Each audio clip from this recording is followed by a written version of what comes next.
네, 6월 16일 NH 모닝 브리핑 시작하도록 하겠습니다. 퀀트 김재현 위원 발표해 주세요. 예, 퀀트 자료 말씀드리겠습니다. 언택트 펀드 요즘에 좀 출시도 많이 되고 있고 리모델링도 많이 되고 있어서 나오고 있는데요. 관심을 갖자라는 이제 자료가 되겠고요. 앞서 이제 이 연준의 채권 매입 이런 얘기들이 나왔는데요. 4페이지 보시면 미국 펀드 플로우 좀 얘기를 말씀드리면 코로나 때가 지금 3월에 지금 터진 거고 그 이후 보면은 미국 시장의 이제 펀드 플로우는 좀 안정화된 추세입니다. 지금 보시면 3월 달에 지금 밑으로 하얗게 회색깔이 진하게 된 부분이 이 텍서블 본드라고 해서 미국의 회사채 관련된 이제 펀드 플로우가 이제 유출이 된 상황이고 4월에 대해서는 이제 극적으로 이제 안정화된 추세입니다. 그래서 아무래도 그 연준이 이제 매입할 거를 기대를 해서 이미 시장에서는 이 펀드 플로우가 이미 유입이 되고 있다. 2개월 동안 보시면 되겠고요. 다만 이제 주식은 계속해서 미국 시장에서도 좀 빠지고 있습니다. 5페이지 왼쪽 차트 보시면 지금 US 에쿼티라고 된 영역이 계속해서 지금 코로나 이후에도 유출세로 지금 지속되고 있는 모습을 볼 수가 있겠고요. 다만 이제 섹터 에쿼티라 그래서 여기 보면 이제 IT라든지 헬스케어 이제 펀드들은 지금 돈이 유입되고 있는 상황입니다. 오른쪽 보시면 스타일별로도 차별화가 좀 양극화가 되고 있는데요. 보시면은 이제 밸류형은 이제 돈이 많이 빠져나가고 있고 그로스형은 지금 돈이 들어오고 있다라고 지금 보시면 되겠습니다. 근데 이를 주도하는 것은 패시브 자금들이고요. 좀 특이한 점은 제가 네모나게 다시 범례 칠하는 부분, 그 스몰캡 밸류형 부분이 최근에 미국 시장에서 돈이 들어오고 있다라는 건데요. 이 자금의 출처는 대부분 액티브형입니다. 스몰캡 밸류형 같은 경우는 일반적으로 경기의 회복을 기대할 때 들어오는 자금의 유형입니다. 근데 저희는 앞서 말씀드렸다시피 이런 코로나 사태가 또 2차 확산될 가능성, 그리고 장기 경기가 침체될 가능성을 고려를 하고 있기 때문에 가치주보다는 성장주가 여전히 지금 우위에 있다라고 보고 있고요. 9페이지 왼쪽 보시면 그 미국 시장의 가치주와 성장주의 EPS 추이를 그려놨는데요.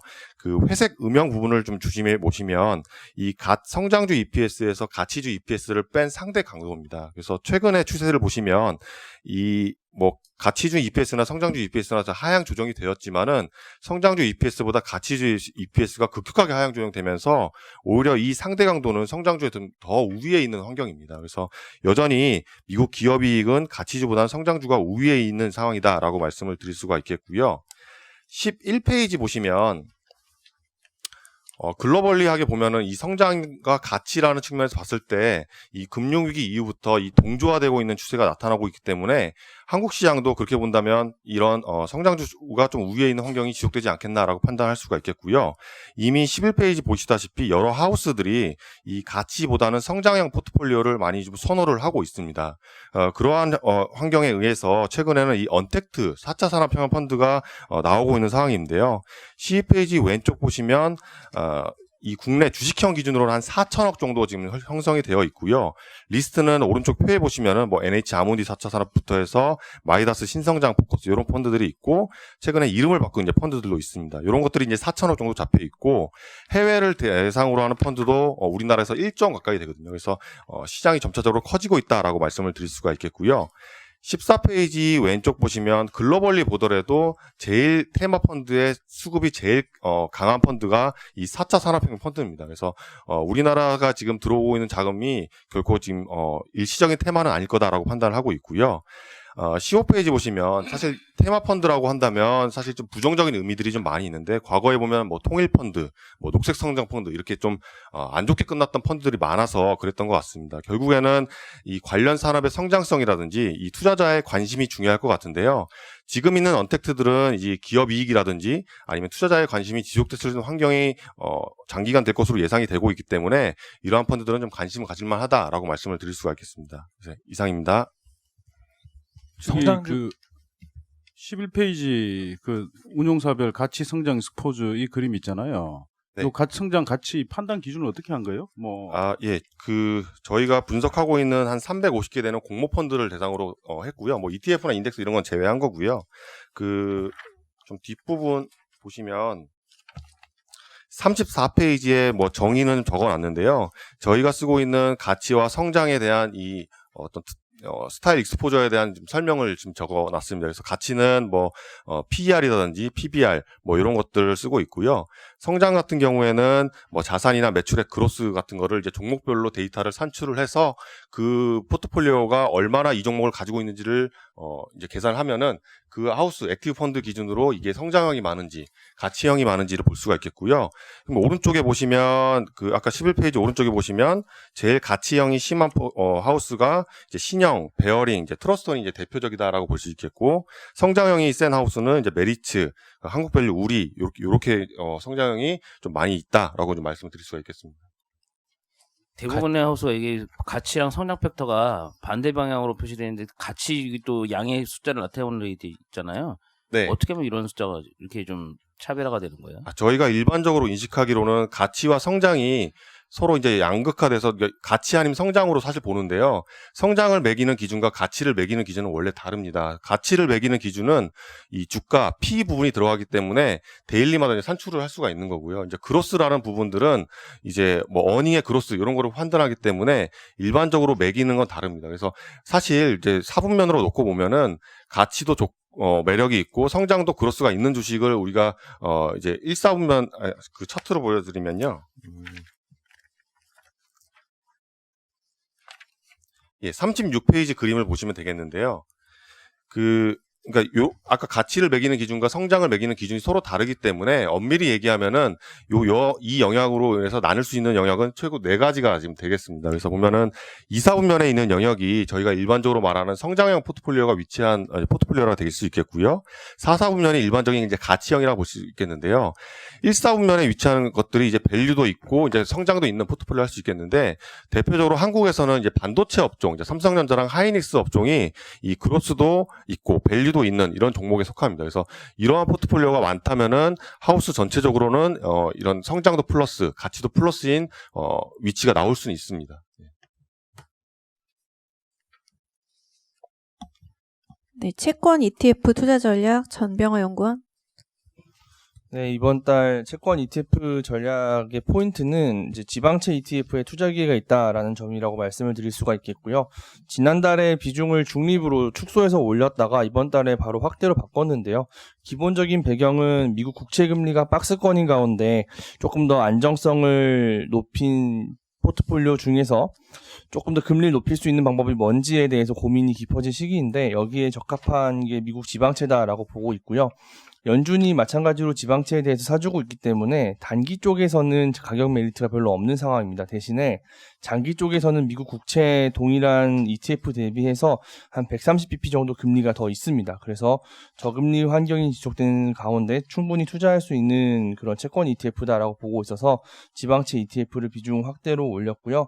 회사채 ETF는 앞서 말씀을 드렸겠지만 연준이 구체적으로 매입을 해주고 있기 때문에 그 중에 가장 저평가되어 있는 영역이 WB 구간입니다. 그래서 펄른엔젤, 그 투자 등급에서 투기 등급으로 막 떨어진 그런 채권들을 포함하고 있는 ETF가 가장 유망해 보인다. 그래서 ANGL ETF랑 PGA US ETF를 추천드립니다. 이상입니다.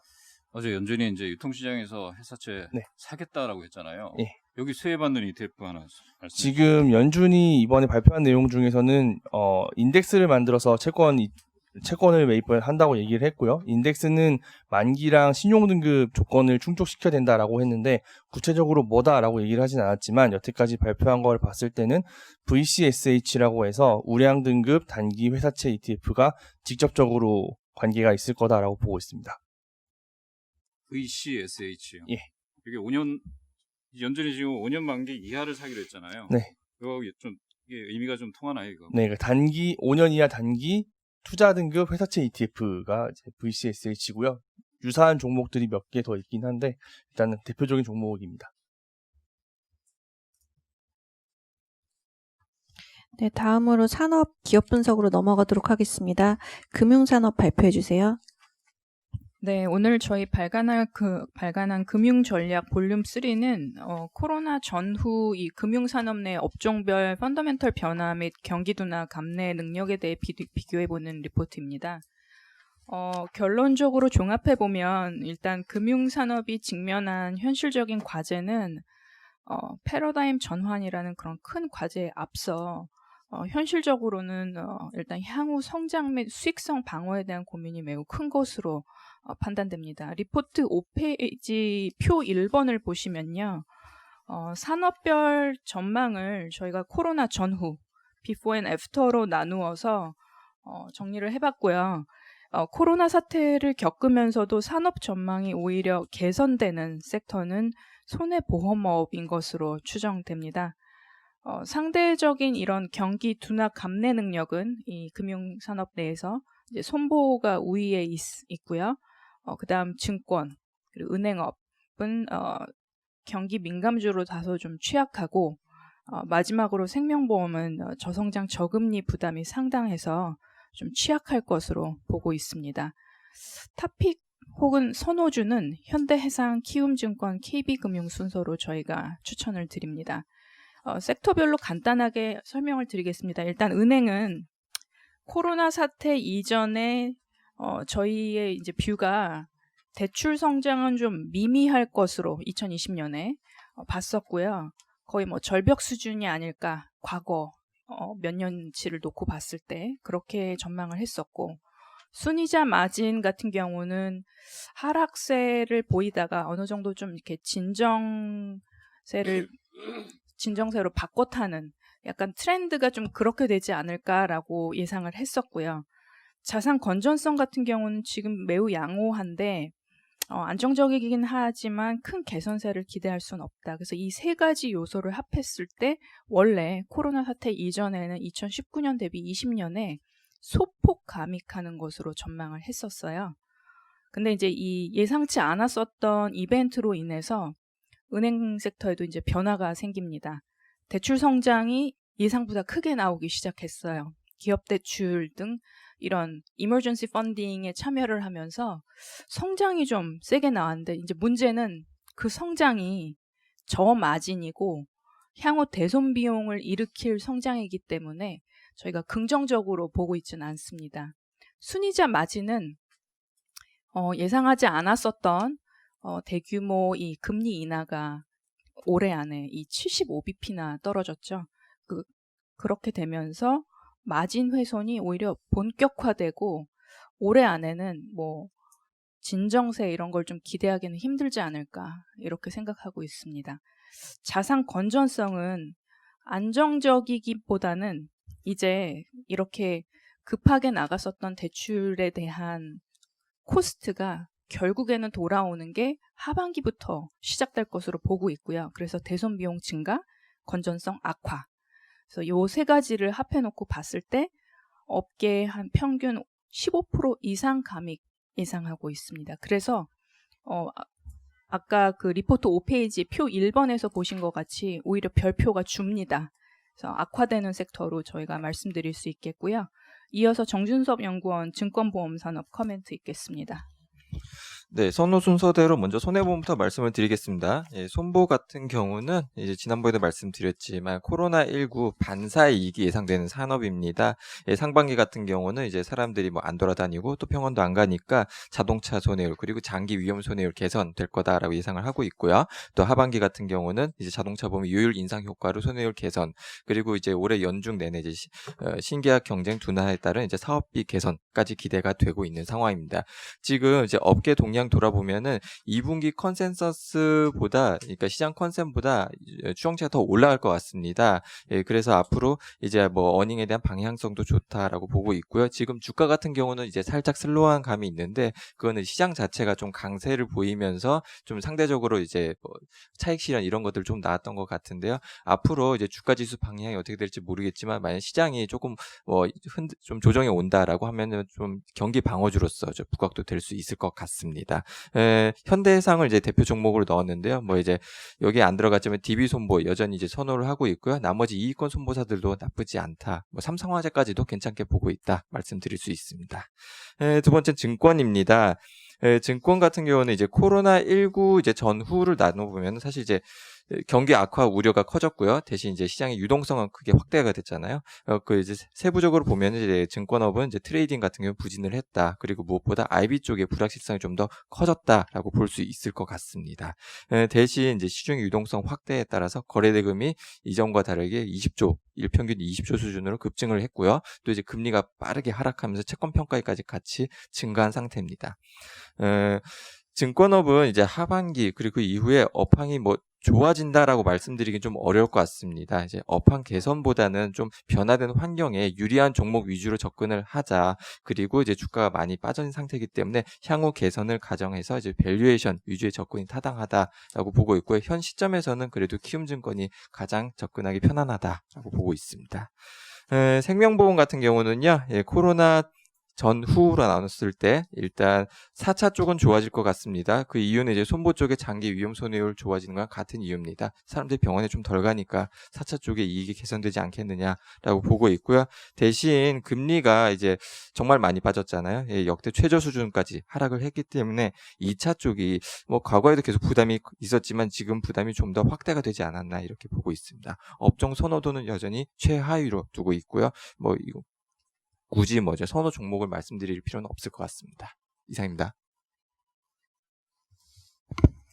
통신 서비스사 예, 저희 이 비포 앤 애프터로 이렇게 나눠서 이렇게 정리를 해놓으니까 일단 뭐 직관적으로 되게 이해하기는 되게 좋다는 좀 생각이 들고요. 저희 보면은 이 증권업 같은 경우가 이렇게 경기 민감주로 취약하다라고 돼 있는데 뭐 업종 투자 의견은 일단 포지티브를 유지를 하고 있는 상황인데 이 부분 좀 설명 좀 부탁드리겠고요. 지금 손보 같은 경우가 이제 애프터에 보면 제일 좋은 걸로 나와 있는데 사실 저희 탑픽인 현대해상 주가를 보면 또 이렇게 저희 여기서 설명한 것과는 조금 좀 다른 모습인 것 같은데 주가 관점에서도 코멘트 좀 부탁드릴게요. 일단 손보 같은 경우 먼저 말씀드리면요. 일단 말씀드린 것처럼 애프터로 뭐 상당히 좋게 보고 있습니다. 다만 이제 주가 같은 경우가 지금 이제 최근에 이제 시장이 뭐 이제 급등락하는 과정에서 약간의 차익 실현 이런 것들이 좀 같이 섞여 있지 않았나라고 보고 있고요. 업은 나빠진 게 전혀 없습니다. 오히려 지난번 제가 프리뷰 자료 썼을 때보다 지금 시장 동향은 더 좋은 것 같습니다. 그래서 지금 현재 이제 뭐 밸류에이션 현재 주가에서는 충분히 매수해도 괜찮다라고 보고 있습니다. 밸류에이션 매력이 오히려 더 생겼다 이런 관점에서 보고 있고요. 증권업 같은 경우는요, 이제 뭐 시장 자체가 뭐 경기가 안 좋으니까 뭐 주가 방향도 이렇게 좋지는 않을 것 같습니다. 업황도 그렇고요. 다만 이제 거래대금이나 이런 쪽에서는 생각보다 너무 많이 좋아져가지고 이런 것들이 좀 상쇄한 게 있는 것 같아요. 그리고 이제 무엇보다도 주가가 이제 코로나 때 급락을 한 이후로 반등폭이 적었다. 그래서 밸류에이션 매력이 사실 어떻게 보면은 이 4개 섹터 중에서 PE 멀티플로 보면 제일 좋을 수도 있거든요. 그런 관점에 따라서 포지티브를 유지한다. 이렇게 말씀을 드릴 수 있을 것 같습니다. 네, 다음 통신 서비스 산업 안재민 위원 발표해 주세요. 네, 통신 말씀드리겠습니다. 저희 이제 2G 서비스가 아직도 운영이 되고 있는데요. 이게 이제 SKT가 7월 달부터 해서 순차적으로 종료하기로 결정이 됐습니다. 일단 뭐 정부의 원래라면 이제 2G 서비스가 내년도 6월 정도부터 이제 스탑이 되는 걸로 결정이 되어 있었는데 이제 가입자가 SKT 기준으로 한 38만 명 밑으로 떨어지면서 과학기술정보통신부에서 2G 조기 종료에 대해서 승인을 해줬습니다. 그래서 일단 뭐 통신사 입장, 특히 이제 SKT가 먼저 신청을 했고요. SKT 같은 경우에는 지금 2G, 3G, 4G, 5G까지 4개 네트워크를 쓰고 있거든요. 근데 이제 2G는 지금 뭐 장비도 나오지도 않고, 그래서 고장이 나면 이게 문제가 좀 많고, 그다음에 기지국 내에서 자리 차지하는 부분들도 사실 있고 해서 빨리 더 걷어내는 게 훨씬 더 유리한 부분들이 있는데, 이런 부분들이 일단은 결정이 됐기 때문에 지금부터 해서 아마 연말까지 해서 2G를 아마 걷어내게 될 겁니다. 그래서 당분간 일단 뭐 통신사들한테는 상당히 좋은 이슈고요. 이제 SKT 입장에서 보시면 말씀드렸던 비용 절감 효과, 그리고 뭐 가입자가 그렇게 많지는 않지만 어쨌든 2G 가입자가 3G나 뭐 LTE까지는 올라갈 수 있다라고 보면 그런 부분들에서 알파 상승도 충분히 가능하다라는 부분에서 긍정적으로 판단하고 있습니다. 이상입니다. 방금 1년 빨라졌다고. 네, 내년 6월입니다 원래. CJ제일제당하고 농심 조미진 연구원 발표해 주세요. 예, 농심하고 제일제당 작년 연말부터 2020년 좋아진다고 해서 말씀드렸었는데요. 2분기에도 지금 업황을 보니까 당초 추정보다 더 좋을 것으로 예상이 됩니다. 우선 제당부터 말씀드리겠습니다.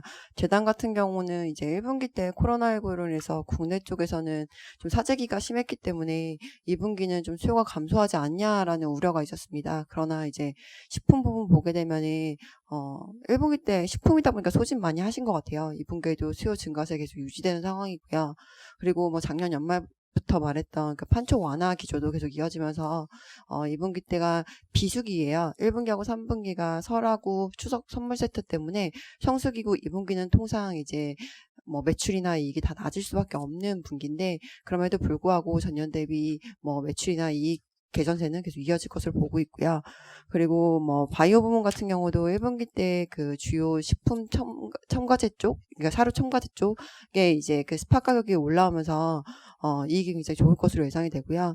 이제 베트남 동가 같은 경우가 작년에 이제 아프리카 돼지 열병 때문에 계속 하락세였는데 이제 작년 연말부터 반등을 시작을 했고 이게 좀 단기적 이슈라고 봤었는데 지금 오히려 6월달 보니까 스팟 가격이 오히려 올라왔다고 합니다. 따라서 1분기 때 좋았던 그 영업이익이 계속 유지가 될 것을 보고 있습니다. 따라서 기존에 있던 그 추정치 올리면서 목표 주가도 38만원에서 43만원으로 13% 상향하도록 하겠습니다. 지금 보게 되면은 제당 같은 경우는 올해 기준으로요 8배 정도밖에 안 되고요. 그 가양동 부지 매각 차입금을 제외할 경우에도요 12개월 포워드로 11배 수준입니다. 작년에 이제 디레이팅 되었던 부분들이 올해 해소가 되면서 이제 주가가 올랐던 거라고 보고 있고 그냥 해외 쪽의 성장 스토리나 이런 부분들은 아직 주가에도 반영되지 않은 저평가 상태라고 좀 판단이 됩니다. 다음으로 농심 말씀드리겠습니다. 농심 같은 경우도 지금 국내에 계속 수요 전년 대비 증가세는 계속 유지되는 상황이고요. 해외가 너무 좋습니다. 해외가 뭐 원래 기존에 한 20%씩 성장률이 중국하고 미국에서 나오는데 지금 굉장히 좋은 상황이라고 보시면 될 것 같고요. 특히 미국 같은 경우는 지금 코로나19가 4월부터 조금 본격화되면서 이 증가세가 좀 성장률이 확대가 될 것을 보고 있고 또 중국 같은 경우가 좀 고무적인데요. 코로나19가 빨리 완화됐음에도 불구하고 4월에 오히려 미국보다 더 성장률이 좋은 것으로 지금 파악하고 있는 상황입니다. 그래서 농심은 뭐 해외 스토리가 2분기 때 좀 더 붙으면서 좋을 것으로 예상되고 이 해외 쪽의 성장률은 뭐 단기적인 사재기가 아니라 소비 저변의 확대로 이어질 수 있는 중장기적 스토리라고 좀 생각이 됩니다. 그래서 농심도 긍정적 관점 유지하며 목표 주가 42만 5천 원 유지하도록 하겠습니다. 이상입니다. 저기 농심 자료 그림 1번을 이렇게 해외 매출 비중 쭉 그려 놓으셨잖아요. 예, 제일제당도 그린다면 뭐 어느 정도 어떤 그림 지금 나오고 있는 상황인가요?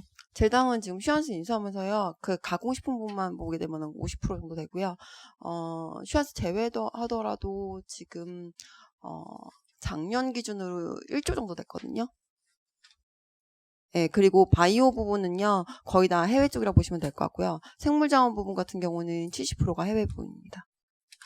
국내 음식료 업종 그 오리온 같은 경우가 한때 가장 대표적으로 이제 해외 쪽, 물론 뭐 중국이 다였지만 중국 비중이 늘어나면서 주가도 상당히 좋았던 기억이 있는데 그때 당시 그 오리온의 밸류에이션을 생각하면 지금 농심 상황은 지금 어느 정도 수준에 있는지 또는 뭐 오리온과 농심을 이렇게 좀 직접적으로 비교할 수 있는 부분이 있을지 이런 부분들 좀 코멘트 부탁드릴게요.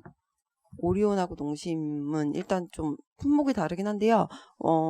지금 보게 되면은 농심이 굉장히 좀 좋은 상황이라고 생각되는 이유가, 뭐 HT공사나 이런 쪽에서 보게 되면은 지금 뭐 유튜브나 이런 방송들을 통해가지고서는 지금 제품을 계속 홍보하고 있는 상황인 것 같아요. 그리고 그것을 통해서 지금 실제로 수요나 그런 인기들, K푸드에 대한 인기들이 굉장히 올라가고 있는 상황인 것 같고요. 오리온 같은 경우는 근데 그 당시에 보게 되면은 중국 시장의 성장률과 함께, 그러니까 제과 시장의 성장률이 뭐 뭐 두 자릿수 나오는 상황 가운데서 같이 호조세를 좀 탄 것으로 보고 있고요. 농심은 반면에 이제 시장은 어느 정도 지금 성장이 그렇게 크게 두 자릿수까지 나오지 않는 상황 가운데서 점유율이 상승하는 국면이라 좀 보시면 될 것 같아요. 그래서 지금 보게 되면은 전반적으로 뭐 밸류에이션을 과거 오리온 때처럼 뭐 50배, 60배까지 줄 수는 없지만 지금 농심 같은 경우는 오히려 지금 내수 쪽에서, 그러니까 국내 쪽에서의 그런 사재기 효과에 대한 부분에 대해서 할인율을 적용했음에도 불구하고요. 굉장히 지금 그런 해외 쪽의 성장 스토리가 밸류에이션에 반영되지 않은 상황이라고 좀 보시면 될 것 같고요. 과거에 뭐 5, 60배 오리온처럼 줄 수는 없지만 그래도 지금 글로벌 피어들하고 대비했을 때도 밸류에이션 굉장히 싼 상태라고 보시면 될 것 같아요. 그래서 충분히 이런 부분들 해외 스토리 붙으면서 리레이팅 가능하다고 좀 생각이 됩니다. 네, 농심 3분기 영업이익 좀 많이 낮추신 것 같은데 이유가 있나요? 사실 1분기 때는요, 아까 말씀드렸던 사재기 효과들이 좀 많은 것 같고요. 뭐 3분기 때도 보게 되면 낮춘 건 아니고요. 정년 대비해서는 계속 증가세 유지하는 가운데 국내 쪽은 좀 사재기 효과들 줄어들었다가 좀 보고 있고 해외 쪽은 좀 상황을 보고서는 좀 조정하려고선 좀 남겨두었다라고 보시면 될 것 같습니다. 네, 두산 퓨어셀, 맥쿼리 인프라, 김동양 위원 발표해 주세요. 예, 두산 퓨어셀 목표 주가를 29,000원으로 상향 조정합니다. 뭐 불과 한 달 전만 해도 연료전지, 2차 전지를 구별 못하는 투자자들이 상당히 많이 있었는데 지금은 제목 그대로 연료전지를 바라보는 시선이 완전히 달라졌습니다. 어저께 큰 폭 조정에도 불구하고 저점 대비해서는 400% 주가가 상승을 했고요. 그 배경을 살펴보자면 지난 한 달 동안에 9차 전력 수급 계획이 나오면서 신재생 비중 강화가 더 힘을 실었고요. 그린 뉴딜 얘기가 나오면서 저탄소 분산형 발전으로는 신재생 중에서 태양광 풍력과 함께 수소 발전이 이제 3대 축이 될 거다. 뭐 이렇게 이제 정부가 얘기를 했고요. 아시다시피 미국에서 니콜라 상장해서 붐이 있었고 또 여기에 두산그룹 자구안 발표 관련된 좀 투기적인 기대 수요도 있었던 것 같습니다. 결론적으로는 연료전지 사업의 미래 가치가 부각이 돼서 이 부분들에 좀 관심이 있으신 것 같고요. 저희가 좀 장기 실적 전망을 해봤습니다. 기본 축은 수소경제 활성화 로드맵에 이제 연동을 해서 추정을 했고요. 연료전지가 지금 누적적으로 0.5기가와트가 깔려 있습니다. 그림 4페이지에 그림 1번을 참고를 해주시고요. 1차적인 목표는 2022년까지 그 3배인 1.5기가와트 여기 수출이 포함되어 있습니다. 그리고 최종 목표는 2040년까지 그 10배인 15기가와트까지 설치를 하겠다라는 거고요. 그러면 이제 단순히 연도별로 나눠보면은 연간 한 700메가와트, 한 7조 원의 발주가 계속 나와야 된다는 거죠.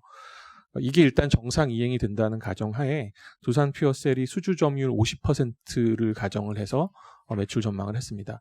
참고로 현재 수주 점유율은 뭐 70에서 90% 정도를 하고 있습니다. 이렇게 되면은 1차 목표가 끝나는 2022년에는 매출액 8천억의 영업이익 500억 정도, 그리고 2023년부터 2040년까지는 평균적으로 매출 2.5조의 영업이익 1,600억 정도가 나오는 규모라고 전망이 되고요. 밸류에이션 관련해서는 기준 연도를 1차 목표 시점인 2022년으로 하고 적용 배수를 상향을 했습니다. 29,000원은 PSR 기준으로 보면은 2022년 22.0배에 해당을 하고요. 지금 현재는 1.4배입니다. 그 비교 대상이 되는 블룸 에너지나 퓨어셀 에너지가 그 다음 페이지 5페이지를 보시면 2022년 기준으로 PSR이 0.8배, 5.1배 좀 들쭉날쭉합니다. 그 PSR을 얘기할 수밖에 없는 이유가 이 회사들은 여전히 이익이 안 나기 때문이고요. 그 중에 빨리 돌아서는 블룸 에너지의 컨센서스가 2022년에 이제 이익 전환하는 걸로 추정이 되고, 퓨어셀 에너지는 지속 적자로 전망을 하고 있습니다. 그 마지막으로 연료전지 사업 관련해서 이제 저희가 이닛할 때부터 정책적인 두 가지 수혜가 계속된다라고 말씀을 드려왔는데요. 첫 번째가 신재생에너지 의무 할당제도. 이거는 뭐 수소 발전뿐만 아니라 모든 신재생에너지가 이제 시장이 커지는 한 축이 되는 거고요.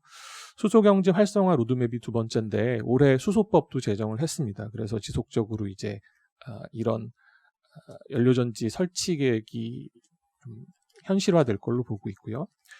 마지막으로 7페이지를 한번 보시면 오른쪽 아래 그림 5번이 신재생 에너지 내 비중입니다. 설비 용량 비중으로 보면은 지난 4년 동안에 꾸준하게 늘어나고 있는 거는 태양광하고 연료전지밖에 없다라는 걸 보실 수 있겠고요.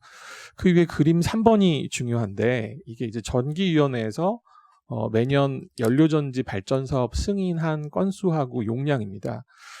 2015년부터 18년까지는 평균적으로 380메가와트밖에 되지 않았고요.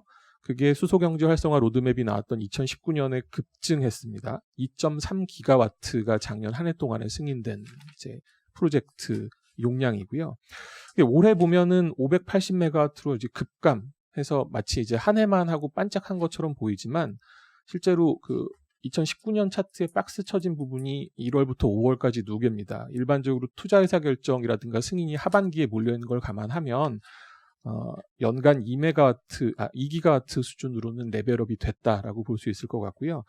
준비 기간이 대략 한 2년 정도 걸리니까 이 중에 일부가 어그러지더라도 2021년 하반기서부터는 연료전지 발주가 이제 급증할 수 있다. 그러면은 정부의 로드맵이 아주 허황된 얘기는 아닐 거라고 보고 있습니다. 이상입니다. 아까 그 두산표에서 장기 매출 이익 추정하신 부분이요. 네. 일단은 7조 원 시장에 MS 50%가 정했는데 지금 현재 MS가 좀 70% 수준으로 좀 시장에서는 생각하고 그래서 한 연매출 5조씩은 나온다라는 쪽으로 그림 그리는데 저희는 좀 보수적으로 본 이유랑 2040년까지 그래서 연평균 매출액 2.5조라고 하시면은 단순 산수라면은 7호 35 3.5조를 안 하고 2.5조를 한 거는 뭐 이거 현재 가치로 할인해서 이렇게 뭐 보신 건가요? 이건 좀 숫자가 어떻게 된 거지? 그 숫자는 2023년부터 2040년까지 단순 평균 숫자이고요. 그러니까 대략 이 정도의 범주에 있는 회사라는 걸 보여드리기 위한 거고, 첫 번째 질문에 대해서는 보수적으로 접근을 했습니다. 왜냐하면 분명히 블룸에너지도 이제 한국에서 영업을 강화를 할 거고요. 그리고 이렇게 사이즈가 커지다 보면 원가 절감 요인이 있기 때문에 단가도 좀 줄어들 겁니다. 그러니까 이게 지금 기준으로 700메가와트가 7조지 이게 앞으로 10년 지나면은 여기서 상당 부분은 금액이 좀 줄어들 수 있다라는 것도 좀 감안을 해야 될 것 같습니다. 이 종목 그 예전에 기억나는 게 단점으로 이렇게 작용을 했던 게 뭐 국내 이외에는 없지 않느냐 아마 이랬던 기억이 있거든요. 혹시 뭐 해외 진출 가능성이라든지 이런 부분들은 좀 변화된 게 있나요? 그게 진짜 장점인 게요. 한국 시장이 이제 가장 큰 연료전지 시장입니다. 그래서 원천 기술이 있는 세 개 회사, 블룸에너지하고 퓨어셀 에너지까지 이제 퓨어셀 에너지는 어차피 기술이 안 돼서 한국에서 이제 거의 퇴출된 상태이고 블룸이 이제 막 들어와서 하려고 하는 이유가 미국에서 주정부 보조금 가지고 깨작깨작 하는 것보다 한국에서 이렇게 전반적으로 지원을 받으면서 크는 게 승산이 있다라고 보기 때문이 아닐까 생각을 합니다. 잘 되면 미국 시장이나 그리고 수소가 좀 무질서하게 남아도는 중국 시장도 생각해 볼 수 있는데요. 지금 단계에서 그런 것까지 고민할 필요는 없을 것 같습니다. 그리고 2040년까지 이렇게 좋은 그림이 쫙 나온다면 두산 퓨얼셀 이외에 좀 뭐 중소 이렇게 스몰캡 쪽에서도 뭐 똑같은 궤적을 그릴 수 있을 만한 회사가 있을 것 같은데 혹시 뭐 그런 부분들은 스터디가 된 게 없나요? 근데 이게 기본적으로 연료전지를 하겠다라는 회사들은 많이 있었는데요. 우리나라 대기업들도 90년대부터 도전을 하다가 결국은 다 안 됐기 때문에 나가 떨어진 거고요. 이 진입 장벽이 상당히 높다라고 보여집니다. 가정용 소형으로 쓰는 팹FC 같은 경우는 SPO셀도 하고 있고 우리나라나 해외 업체들이 있는 걸로 알고 있는데 발전용 시장하고는 좀 다른 시장이기 때문에 이렇게 똑같이 리니어하게 클 수 있을 걸로 보고 있지는 않습니다.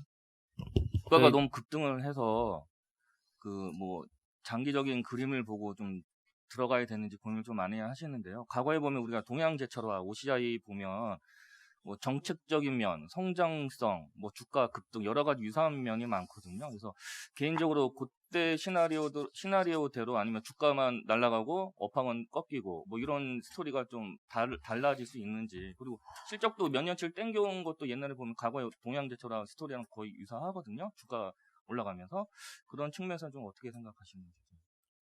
그 리포트 맨 앞에도 있지만 연료전지 사업 본질에는 사실 변화가 있는 게 아니고 투자자들이 이제 미래 가치를 좀 당겨서 보시는 상황이기 때문에 저희가 장기 전망을 하고 그거에 근거해서 좀 보여드리는 거고요. 사실 상장할 때도 이거는 아들한테 물려줘야 되는 종목이라고 말씀드렸는데 이게 시점이 좀 빨리 이제 주가가 올라가는 모습이 된 것 같습니다.